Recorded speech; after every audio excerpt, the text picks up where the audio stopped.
Night of champions के review वाले brand new episode में आप सब लोगों का वेलकम है। इस एपिसोड में हम बात करेंगे WWE के पीएलई नाइट ऑफ चैंपियंस के बारे में। इसके अंदर हमें रैंडी ऑर्टन और कोडी रोड का मैच देखने को मिला। क्या कमाल का मैच था। साथ ही में ब्लड लाइन के अंदर बसर देखने को मिली। ब्लड लाइन के दो नए मेंबर देखने को मिले। साथ ही में शो के ऊपर टाइटल चेंज भी हो चुका है। मेन इवेंट के अंदर सीएम पंक और जॉन सीना का क्या कमाल का मैच था। सेथ रॉलिंस भी देखने को मिले और भी चीजें हुई। तो वीडियो काफी इंटरेस्टिंग होने वाली है।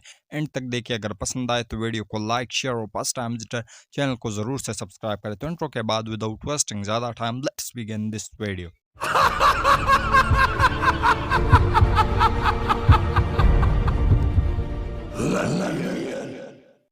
तो हम लोग इस तरीके से करेंगे कि पहले के वुमेन्स के जो मैचेस है उसको कवर करेंगे, बाद में जो मेंस के मैचेस है उसको कवर करेंगे। तो सबसे पहले जो शो की स्टार्टिंग है वो हमें देखने को मिलती है राकेल और साथ ही में जो रिया रिप्ली है उनके मैच के द्वारा। ये मैच काफ़ी ज़्यादा कमाल का था। ये दोनों एक दूसरे को बुरी तरीके से पेल रही थी और ये एक स्ट्रीट फाइट मैच था। तो इसके अंदर जो भी वेपन्स थी उसका हमें यूज़ देखने को मिला। लेकिन बात करें इस मैच के एंडिंग मोमेंट की, तो एंड मोमेंट में रिया रिप्ली ने अपने फिनिशर रिपटाइट के साथ इस मैच के अंदर विक्ट्री अर्न करी और ये मैच जो था वो काफ़ी ज़्यादा कमाल का मैच था। इसके बाद जो नेक्स्ट मैच हमें शो के ऊपर देखने को मिला वो था जेड कारगिल और आस्का के बीच में क्वीन ऑफ द रिंग का फाइनल। ये मैच भी काफ़ी ज़्यादा कमाल का था। आस्का की भी काफ़ी ज़्यादा डोमिनेंस हमें देखने को मिली। जेड कारगिल भी बुरी तरीके से फैल रही थी आस्का को, लेकिन एंड में जेड कारगिल को विक्ट्री मिली और वो बन चुकी है queen of the ring tournament के फाइनल की विक्टोरियस। और साथ ही में अब वो समर स्लैम के अंदर जाने वाली और वहाँ पर वो किसको चैलेंज करेगी उसके बाद में पता लगेगा। लेकिन जेड कारगिल क्वीन बन चुकी है। इसके बाद जो नेक्स्ट मैच हमें शो के ऊपर देखने को मिलता है वो होता है कैरन क्रॉस और सैमी ज़ेन के बीच में। ये मैच भी काफ़ी ज़्यादा कमाल का था। दोनों अपने सिग्नेचर मूव लगा रहे थे। शुरुआत में कैरन क्रॉस ने थोड़ा सा डोमिनेट किया, उसके बाद सैमी ज़ेन का अपर हैंड मिला। लेकिन जिस तरीके से कैरन क्रॉस लड़ रहा था तो ऐसा नहीं लग रहा था कि वो 3 साल बाद लड़ रहे हैं और मैच काफ़ी ज़्यादा कमाल का था। और एंड में जो सैमी ज़ेन है वो हेलुआ किक के साथ इस मैच के अंदर विक्ट्री अर्न कर लेते हैं। इसके बाद जो नेक्स्ट चीज़ हमें शो के ऊपर देखने को मिली वो था कोडी रोड और रैंडी ऑर्टन के बीच में king of the ring tournament का फाइनल। और ये मैच भी काफ़ी ज़्यादा कमाल का था। शुरुआत में कोडी रोड ने काफ़ी ज़्यादा डोमिनेट किया रैंडी ऑर्टन को और उसके पैर को जो है वो हमेशा ही की तरह वो टारगेट कर रहे थे। और इस मैच के अंदर जो रैंडी ऑर्टन है वो आरकेओ लगाने के काबिल भी नहीं थे क्योंकि उसके पैर के अंदर काफ़ी ज़्यादा मुश्किलें आ रही थी। तो ऐसे में उसको बैरिकेड के थ्रू टोक दिया जाता है और उसके बाद जो रैंडी ऑर्टन है वो अपना सिग्नेचर डीडीटी लगाने चलते हैं, लेकिन वो भी नहीं लगा सकते। उसके बाद एक आरकेओ लगाते हैं, इस पर भी कोडी रोड किक आउट करते हैं। उसके बाद दूसरा आरकेओ, उस पर भी किक आउट।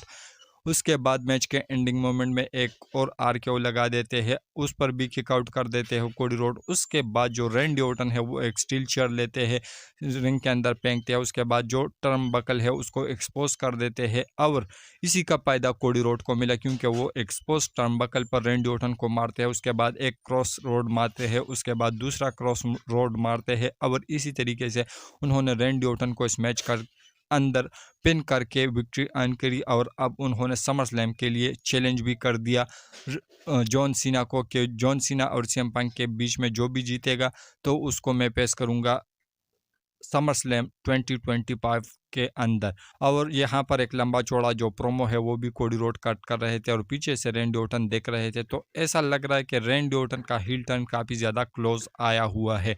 तो ऐसे में जो कोडी रोड है उसके जो प्रोमो है हमेशा ही बोरिंग से लग रहे थे। पता नहीं आप लोगों को ऐसा लगा या नहीं, लेकिन क्राउड की अगर हम लोग जितनी तारीफ की जाए उतनी कम है। लेकिन इसके बाद जो नेक्स्ट मैच हमें शो के ऊपर देखने को मिला वो था यूएस टाइटल का मैच, जहाँ पर जेकब पार्टू अपने यूएस टाइटल को डिफेंड कर रहे थे अगेंस्ट सोलो सिक्वाई। और शुरुआत में सोलो सिक्वाई ने जेकब पार्टू को बुरी तरीके से पहला, लेकिन बाद में जेकब पार्टू जब अपने आप पर आए तो उसके बाद जो सोलो सिक्वाई है उसको कुछ नहीं करने दिया। उसके बाद जो सोलो सिक्वाई है वो समवन स्पाइक देने चलते हैं, लेकिन जो जेकब पार्टू है उसको रोक देते हैं और उसको बुरी तरीके से पहलते हैं। और उसके बाद जैसे वो पिन करने चलते हैं तभी हमें द गोट टांगा लो और जेसी मटेओ का जो एंट्रेंस है वो देखने को मिलता है। तो गोट टांगालो वापस आ चुके हैं, वो जेकब पार्टू के ऊपर अटैक करते हैं।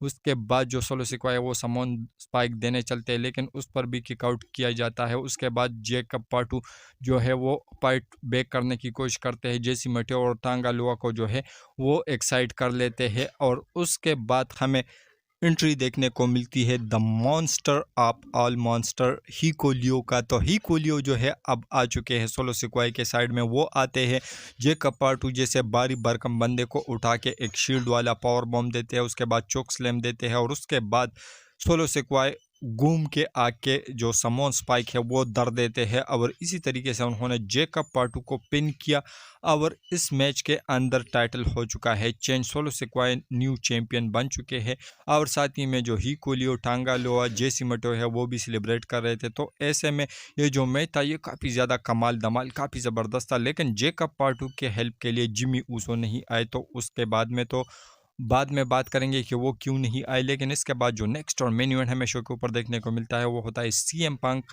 और जॉन सीना का अनडिस्प्यूटेड टाइटल का मैच। और ये मैच काफ़ी ज़्यादा कमाल का था। शुरुआत में जॉन सीना ने काफ़ी ज़्यादा डोमिनेट किया, उसके बाद सीएम पंक ने काफ़ी डोमिनेट किया। उसके बाद जो जॉन सीना है वो मल्टीपल ए लगाते हैं, लेकिन हर ए के ऊपर जो सीएम पंक है वो किक्स आउट करते हैं। उसके बाद वो टाइटल लेके आते हैं, टाइटल से अटैक करने की कोशिश करते हैं, लेकिन फिर पता नहीं कि उसके मन में क्या आता है, जो है टाइटल है वो फेंक देते हैं। उसके बाद जो सीएम पंक है वो अपना जीटीएस फिनिशर लगाते हैं और जैसे ही पिन करने चलते हैं तो रेफरी वहाँ पर नहीं होता है, क्योंकि रेफरी ऑलरेडी वहाँ पर गिर चुका होता है। और देन वहाँ पर हमें देखने को मिलते हैं सेथ फ्रिकिन रॉलिंस आते हैं और ब्रॉन्सन रीड और ब्रॉन ब्रेकर भी साथ में होते हैं। वो सीएम पंक के ऊपर अटैक करने के लिए कहते हैं और उसको बुरी तरीके से पेलते भी है, उसको सीएम पंक को साइड कर लेते हैं। और उसके बाद जो सेथ रॉलिंस है वो रेफरी को बुलाते हैं, लेकिन जॉन सीना वहाँ पर खड़े थे, रेफरी को एक्साइट कर लेते हैं और उसके बाद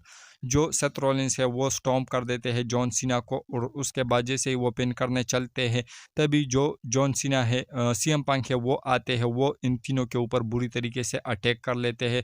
पेंटा भी आते हैं, जैसी जो ब्रॉन ब्रेकर ब्रॉन्सन रीड है उसको टेक डाउन करने के लिए के वो भी सरक जाते हैं। उसके बाद सेमी जेन आते हैं और उसके बाद जो ब्रॉन्सन रीड ब्रॉन ब्रेकर है वो एक साइड हो जाते हैं और रिंग के अंदर सेथ रॉलिंस भी पड़े थे, क्योंकि उसको भी फिनिशर लग चुका था उसके बाद जो सीएम पंक है और जॉन सीना है वो दोनों सामने खड़े थे एक दूसरे के। जॉन सीना हंसते हैं और उसके बाद गले लगाने के लिए कहते हैं सीएम पंक को, लेकिन सीएम पंक को पता था कि यह बंदा पहले गले लगाएगा उसके बाद लो ब्लो लगाएगा।